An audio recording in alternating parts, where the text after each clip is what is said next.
Hey there folks, jumping right into it today, we are talking about new home builds and what that means for you in today's market.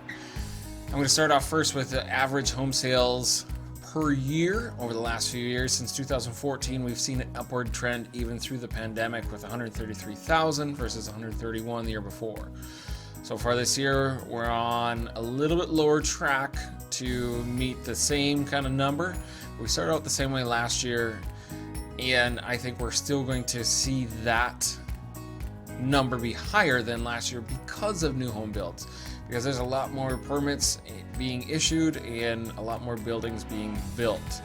For anybody who's been out there looking, you already know that fact. The average home, not the average home, the median home price is continuing to rise. You see this huge jump from 2019 to 2020, and I think you're going to see another big jump between 2020 and 2021. I think that will be partly because of new home builds and the continued demand for resales. There's a huge buyer demand right now and a very big lack of inventory. The new home permits, not new home permits, this is new home builds, actual builds. So January of 2021, there was 1,520, so 1,520 homes built.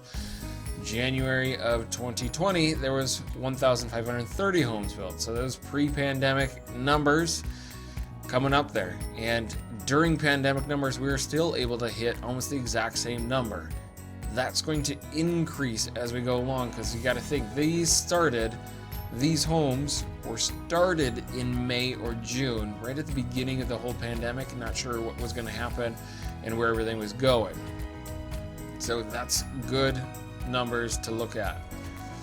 The average home price for new home builds is somewhere between that $300,000 to $500,000 range. As you see, that holds the big chunk of the new homes built.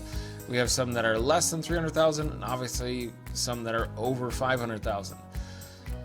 But you're going to see a majority of them fall between that $300,000 to $500,000 mark.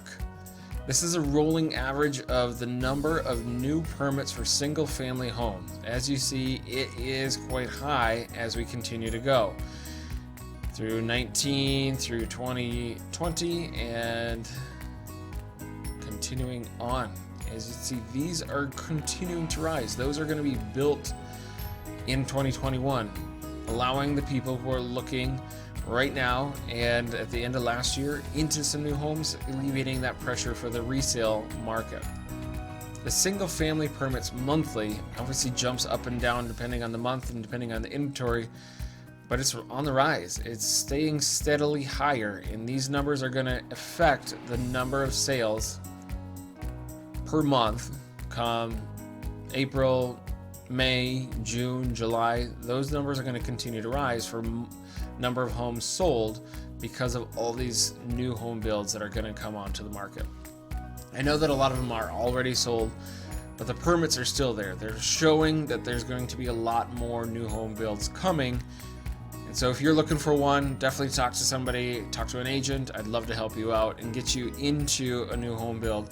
It takes some time. They're operating a little bit slower because of the cost of materials. They've slowed down their production because of that, because they're trying to make sure that they still can make it profitable and can stay in business of making homes. Since the price of material went up about 40% again, it's a lot more expensive to build with twigs than it was a year before. That's one of the reasons why it's built up and not building as fast as they could. But I hope with the new tariffs coming down from the Canadian lumber, it really helps that out and allows the home builders to speed up their production and finish these homes quickly to really help out with the market. So if you guys have any questions about the market, what's going on with it, or new home builds, I'm your guy, Joshua Smith, Mr TCOB, taking care of business, giving you the real estate insight so you can make informed decisions on what you should be doing in this 2021 real estate year. I'll talk to you guys later.